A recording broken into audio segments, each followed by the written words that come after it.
అందరు వాడాలి, అందరు భగవంతుడి నామం పాడుతుంటే అంటే చాలా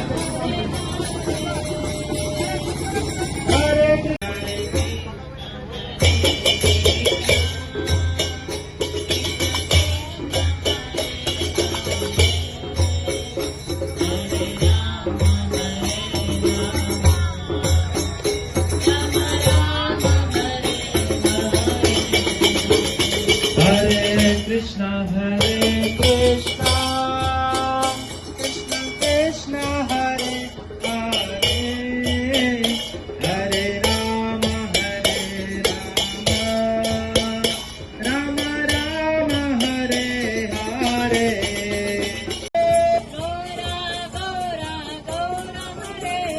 Gaura Gaura Gaura Hare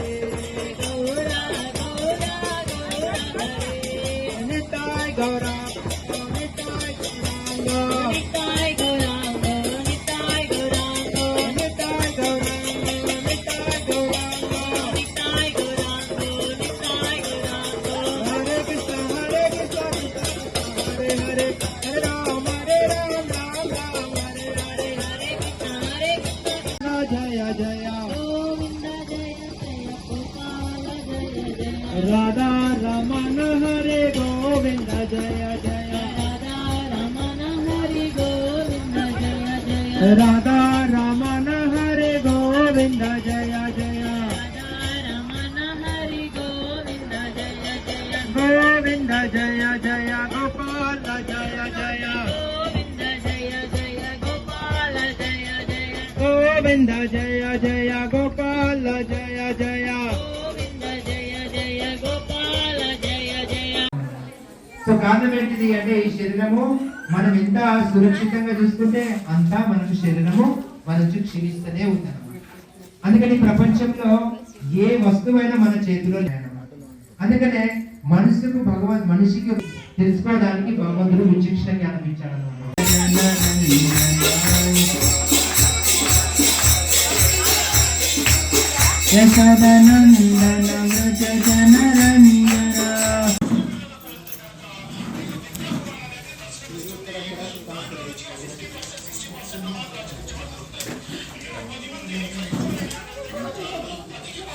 అమ్మ ఒక్క నిమిషం కానీ 10 మంది హిందువుల వెళ్ళకపోతే భగవద్గీత లేదు. అదే ఎప్పుడు కదా రవి ఎప్పుడు ఇదే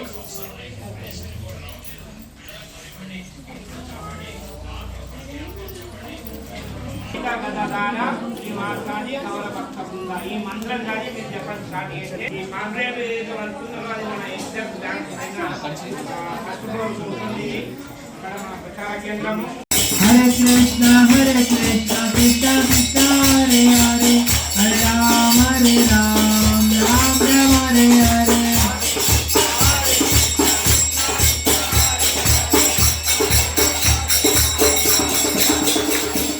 Hare Krishna Krishna Krishna Hare Hare Hare Rama Ram Rama Hare Hare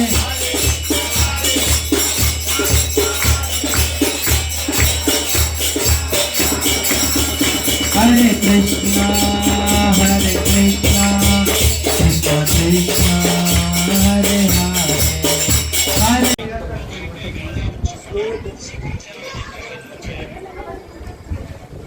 అరే ఎందుకు ఇట్లా రాంగ్ రూట్ లో వస్తున్నామని చెప్పి నేను ఏలెత్తి చూపిస్తారన్నమాట. ఇప్పుడు రెడ్ లైట్ వచ్చినప్పుడు మనం ఆగాలి, గ్రీన్ లైట్ వచ్చినప్పుడు మనము ముందుకు. అదే విధంగా ఇప్పుడు పులి మనసు మార్చుకుంటలేదు, పశువులు మార్చుకుంటలేవు, పక్షులు మార్చుకుంటలేవు, బట్ మనిషి మాత్రం లాలసలో ఆసక్తి. అందులో ఏముందో ఇల్లేముందో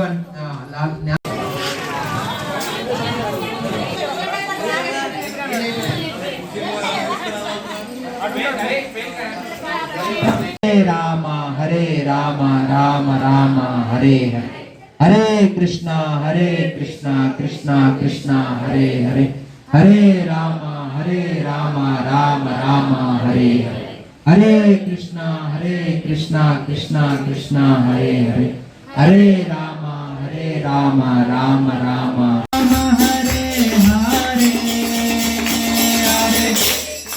అందరూ గట్టిగా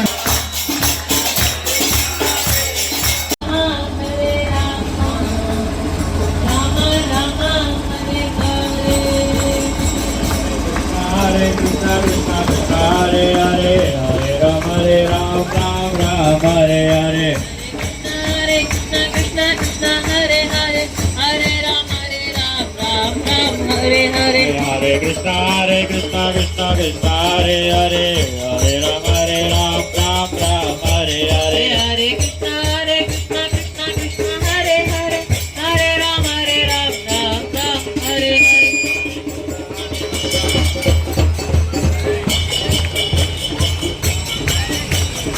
Hare Rama Rama. మళ్ళీ ఇంకోసారి ప్రభుజీ మాకు ఇవే అగరబత్తులు కావాలంటారు, కెమికల్ లేని అవి అది ఆవు పేడతో చేసిన ఉంటాయి, ఆవు పేడ సెంట్ కలిపి చాలా మంచిగా ఉంటాయి. సో అక్కడ జపమాలలు ఉన్నాయి, బ్యాగులు ఉన్నాయి, అగరబత్తులు ఉన్నాయి. మీకు డబ్బు లేని వాళ్ళు పేరు ఫోన్ నంబర్ రాపించి మీరు ఇక్కడ భగవద్గీత పెట్టి మళ్ళీ తీసుకురావచ్చు, ఏం ప్రాబ్లం లేదు. సరేనా? హరే కృష్ణ. సో రామాంజరాయ్ ప్రభుజీ మనకు ఇప్పుడు మంచి కథ చెప్తాడు. మీరు అందరూ వచ్చి కీర్తన అతి సులభమైన మార్గం. అందు గురించి భగవంతుని యొక్క భక్తి ప్రాప్తి చేసుకోవాలంటే నామ సంకీర్తనలు ఎవరైతే పాల్గొంటారో వాళ్ళకు భగవంతుని యొక్క కృప ఖచ్చితంగా దొరుకుతుంది. సో ఈ రోజులలో మనం ఎన్నో కష్టాలతో జీవిస్తూ ఉన్నాం జీవులము. ఈ ప్రపంచంలో యాక్చువల్లీ ఎవరు సుఖానుభూతిని అనుభవిస్తలేరు. సో తాత్కాలిక సుఖానుభూతి, ఇప్పుడు మనకు వేడి ఉంది అంటే మనం ఫ్యాన్ పెట్టుకున్నాం అనుకుంటే కొంచెం చల్లటి గాలి వస్తుంది, మనం ఏమనుకుంటాం, ఓ నేను కొంచెం రిలాక్స్గా ఉన్నాను ఇప్పుడు అని చెప్పి అనుకుంటాం. బట్ అది తాత్కాలికమే. మనకి భౌతికంలో సుఖ అనుభూతి చాలా తాత్కాలికం. సో శాశ్వతమైనది బుద్ధిమంతుడు వెతుక్కుంటాడు అనమాట. ఈ ప్రపంచంలో శాశ్వతమైనది ఏంటిది అంటే భగవంతుడి భక్తి, భగవంతుడి యొక్క సంపర్కం. అందుగురించి ఈ ప్రపంచంలో మనం ఎన్ని ప్రయత్నాలు చేసినా, ఎన్ని తంటలు పడ్డా మనతో వచ్చేది ప్రపంచంలో ఏది లేదు అందరికి కూడా. కారణం ఏంటిది అని అంటే భగవంతుని యొక్క, మనమందరం భగవంతుని యొక్క అంశం.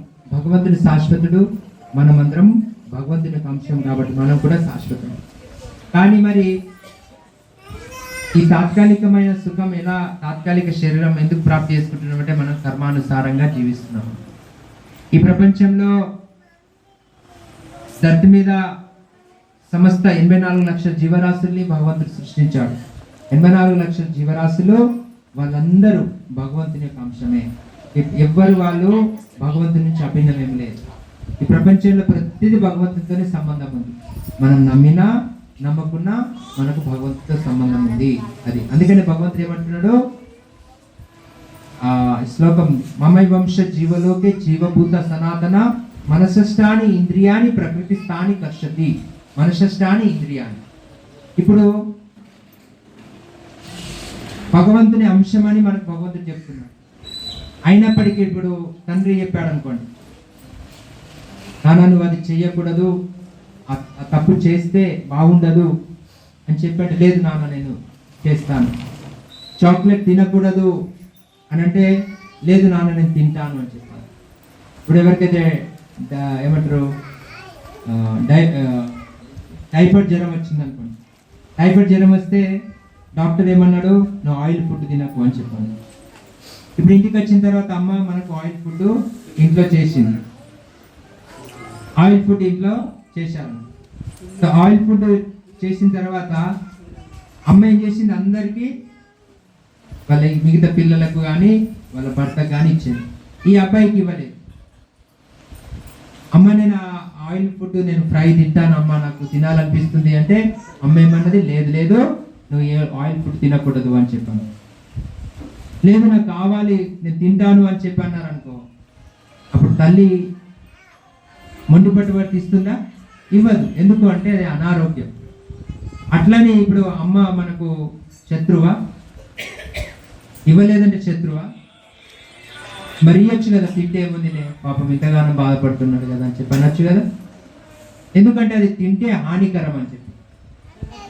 సో అదే వాళ్ళ అన్న, అబ్బాయి వాళ్ళ అన్న అన్నాడు,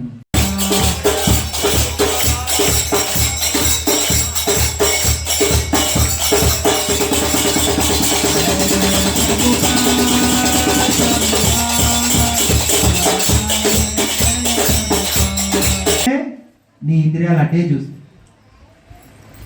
ప్రకృతి స్థాని, ఈ ప్రకృతిలో సో నీకు ఎలాంటి మనోభావాలు ఉంటే అలాంటి మనోభావాలు నీకు స్థానం ఇస్తాను ప్రకృతిలో అంటున్నాడు. మరి ప్రకృతిలో ఏ స్థానం ఇచ్చాడు? ఇప్పుడు మనందరికి ఏ స్థానంలో కూర్చున్నాం మనము? మనుష్య శరీరంలో కూర్చున్నాం, అవునా కాదు? అర్థమవుతుందా? సో భగవంతుడు ఏం చేశాడు మనకు? ప్రకృతి స్థాని కర్షతి, ఈ ప్రకృతిలో మనుష్య జన్మ ఇచ్చాడు అనమాట. సో ఈ మనుష్య జన్మ శరీరాన్ని ఇచ్చినందుకు మనం ఏం చేయాలి? ఈ మనుష్య జన్మ ద్వారానే ఇప్పుడు మనం భగవంతుని తెలుసుకోగలిగే అవకాశం ఉంటున్నాను. ఈ మనుష్య జన్మ ద్వారా భగవంతుని తెలుసుకోలేదనుకో, ఇప్పుడు సపోజ్ ఒక జంతువులను తీసుకొచ్చి కూర్చుంటే పెట్టామనుకో, ఇక్కడ ప్లీజ్ కూర్చుండండి, మీరు భగవంతుని గురించి వినండి, భగవంతుని నామం జపించండి అని చెప్పి అంటే ఆ జంతువులు వచ్చి భగవంతుని నామం జపించగలుగుతాయా? చెప్పండి. జంతువులకు భగవంతుని నామం జపించడానికి అర్హత లేదు, ఎందుకంటే వాటి లాంగ్వేజే లేదు. ఇప్పుడు మనం భగవంతుని నామాన్ని జపిస్తున్నాం, హరే కృష్ణ మహామంత్రం అనుమంటే అంటున్నాం, కూర్చుండమంటే కూర్చుంటున్నాం, లేవమంటే లేస్తున్నాం, భగవంతుడు మంచి ఏంటిది చెడేంటిది అని తెలుసుకుంటున్నాం. కానీ ఈ ప్రపంచంలో మిగతా మనిషి జన్మ పక్కకెట్టేసి మిగతా 80 లక్షల జీవరాశులు ఎప్పుడూ వాటి భగవంతుని స్ఫూర్తి పొందవు. అందుకని ఈ ప్రపంచంలో రియల్ అయిన ధర్మం ఏంటిది అంటే భగవంతుని యొక్క భక్తి. భగవంతుడు చెప్పింది మనం ఆచరించాలి. భగవంతుడు ఏమని చెప్పాడు? ఈ ప్రపంచంలో సర్వం నా జీవులే, వాళ్ళు నా సేవ చేయడం ద్వారానే, నా ఆశ్రయ తీసుకోవడం ద్వారానే సుఖంగా ఉంటారని చెప్పి అంటున్నాడు. సో అందుకని మనం అందరం యాక్చువల్లీ భోగ ప్రవృత్తుల్లో బంధింపబడ్డాం కాబట్టి ఈ ధర్తి మీదకి వచ్చామన్నమాట. చిన్న మిస్టేక్ జరిగింది, మనం మిస్టేక్ కూడా కాదు, అది లాలస అన్నమాట, ఆసక్తి. ఇప్పుడు ఒక గులాబ్ జామ్ తినాలని కోరిక వచ్చింది. ఇప్పుడు ఒక కంపెనీలో యజమాని ఉన్నాడు, ఆ కంపెనీ ఓనర్ ఆఫీస్లో కూర్చుంటాడు అనమాట. చపరాశికి ఏం కోరిక వచ్చింది? మా బాస్ సీట్లో కూర్చోవాలని కోరిక వచ్చింది. అప్పుడు ఆ వ్యక్తి వెళ్ళి బోస్ సీట్లో కూర్చోడానికి ప్రయత్నం చేశాడు. అప్పుడు బోస్ ఊరుకుంటాడా? ఆ యజమాని ఊరుకుంటాడా? యజమాని ఏమన్నాడే, నువ్వు ఇక్కడ కూర్చోడానికి నీకు అర్హత లేదు, నీకంటూ నేను ఇంకో సీట్ ఇస్తా, అక్కడ నువ్వు కూర్చోవచ్చు అని చెప్పాను. సో నువ్వు అప్పుడు అక్కడ ఎంజాయ్ చేయవు అని చెప్పాను. సో అప్పుడు ఏమైపోయింది?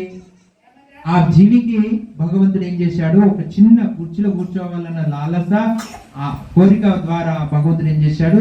ఆ కోరిక నెరవేర్చడానికి జీవికి ఎంతో పెద్ద ఈ లోకాన్ని సృష్టించుకున్నాడు. ఇప్పుడు నువ్వు ఇక్కడ వెళ్ళి స్వతంత్రంగా అనుభవించి మళ్ళీ తిరిగి రా అని చెప్పాను. సో ఈ ధర్తి మీదకి వచ్చిన జీవ ఏమైపోయింది అని అంటే, కుర్చీ మీద కూర్చున్న తర్వాత ఏమైపోయింది? నేను లీడింగ్ చేయాలి, అందరినీ లీడర్షిప్ చేయాలి, అందరు నా మాట వినాలి, అందరు నాకే చేయాలన్న కర్మబంధనాల్లో చిక్కుబడిపోయాడు అన్నమాట. మళ్ళీ ఎంతమంది జపాలు చేస్తారో ఈ వాళ్ళ నుంచి చేతులు పైకి చేస్తారు, హరే కృష్ణ మహామంత్రం జపం ఎంతమంది చేస్తారు? సో అందరూ జపమాల బ్యాగు ఈ రోజు తీసుకుంటారు భగవద్గీతతో కూడా. అది చాలా మంచి రోజు. ఇప్పుడు ఈ రోజు మీ ఊళ్ళే నగర సంకీర్తనం అయిందంటే చాలా పెద్ద అవకాశం. మీరు కూడా ఎండాక వర్షమనక కూడా మంచిగా సహకరించారు. మీ అందరికీ ధన్యవాదాలు, చాలా సంతోషము. సో ఇప్పుడు మీరందరూ మన ఇంట్లో జపమాల బ్యాగ్ కూడా ఉంటే కొద్దిగా ఒక 10 నిమిషాలు పడుతుంది మీకు హరే కృష్ణ మహామంత్రం జపం చేయడానికి. మీ అందరికీ పాంప్లెట్ వంచుతాం. ఇప్పుడు ఆ పాంప్లెట్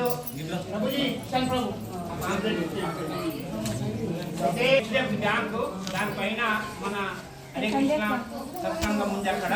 సో మీరు సాయంత్రం 6 గంటల నుంచి 8:30 దాకా, దాని తర్వాత భోజనాలు చేసి రావాలి. ఇక్కడికి వంట చేసుకోకుండా అవసరం లేదు, అందరూ రండి కుటుంబంతో అందరూ వచ్చి అక్కడ కడుపు భోజనాలు తిని మళ్ళీ ఇక్కడికి వస్తుంది.